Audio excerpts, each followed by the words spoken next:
Murtz Jaffer here with Julia Garner from Maniac. How are you? I'm good. How are you? Good, good. So tell me, I thought to myself, what's the best way to follow up a show like Ozark that has like Jason Bateman, and here you go working now with like Jonah Hill and Emma Stone. Like, what is that like working with these kinds of actors?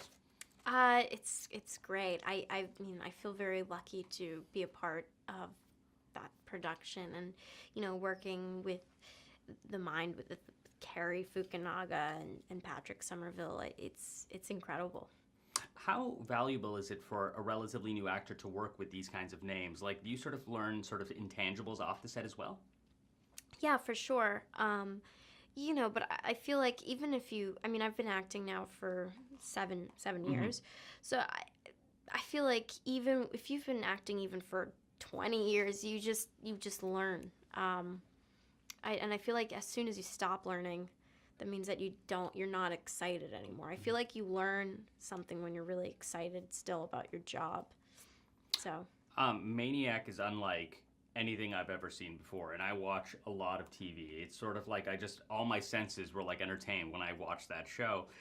For those who might not be familiar with the plot, can you tell us a little bit more about it? It's about two characters, Annie, played by Emma Stone, and Owen, by Jonah Hill, and they go through a pharmaceutical trial.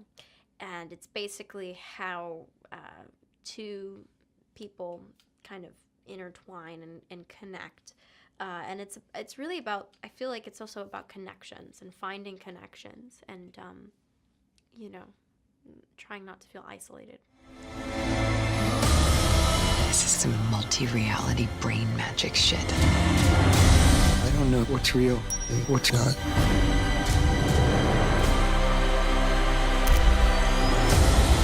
Something's wrong.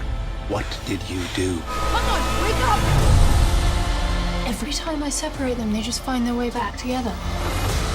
You're not protecting those people in there.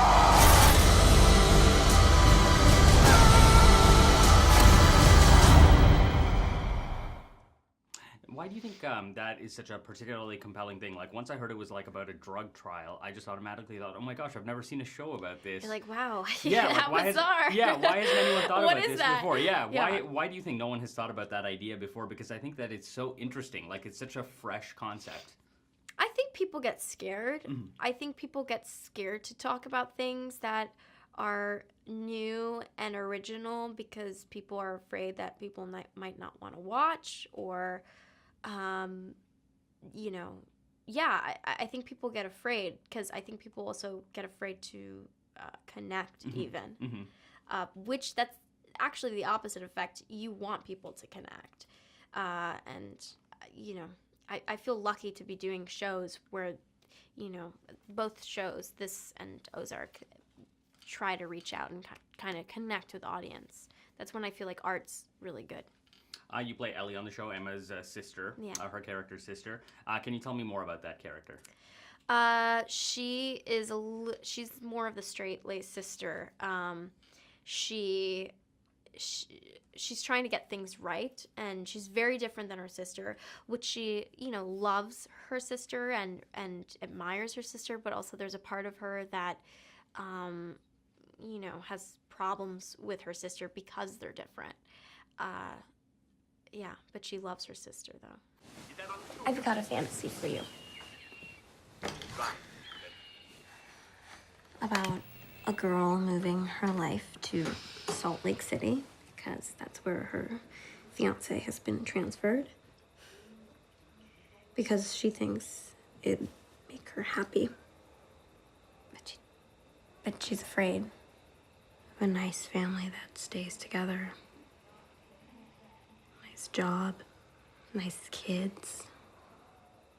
Afraid because maybe she can't maintain that. But it works. It works out fine. Sounds like a fantasy of someone who gave up. It's obviously a very different role than like Ruth. I feel like one is like totally walks on the wild side. This one's a little bit This more... one's a little more of a control freak in a way. Yeah. And she there has to be certain things that goes in her life, Exactly. that she maybe doesn't want, but it's a safe choice. And do you sort of like playing both kinds of characters, or do you have a preference? Like, are you sort of do you like the role more of like being the wild child, or more who's like a little bit more by the book? I like both, because I just like playing people, and I like every part has to be different from the last part that I did, because I feel like it's very easy for actors to get typecast in the industry, and then people think, oh, they're not good actors. It's like, no, it's hard working as an actor, you know, and to get a job. So I just feel like people are typecast sometimes. You know, when you have sort of a show where I feel like with Maniac, anything can happen in any episode, because it's not a pre-designed like formula. You know, it's not a procedural. Like, I feel like each episode can go in whatever way. How exciting is that to work on something like that? It's so exciting, because, you know, you don't know what you're gonna get the next episode. You're like, am I gonna still be there? What's gonna happen? Am I gonna have like a baby? Am I gonna this? Am I gonna, like, I mean, anything could happen. Like, so it's fun acting in something like that. And what is it like working with an Emmy winner in Carrie on set? It's amazing. He's so sweet, and he's just, he really cares. Carrie cares. Carrie cares. Yeah. And he just has such a vision, and he knows what he wants, and he's just so good about it. So it's great. There is so much buzz about this show because the trailer recently dropped. For people that are like just waiting for this to come out, what would you tell them? What can they expect when Maniac finally drops? That, you know, just the title, that's like manic. I mean, it's original. It's very, very original. Yeah, that's what they can expect. They have to see it. It's one of those shows that you have to watch. I agree. Thank you so much. Thank you so much.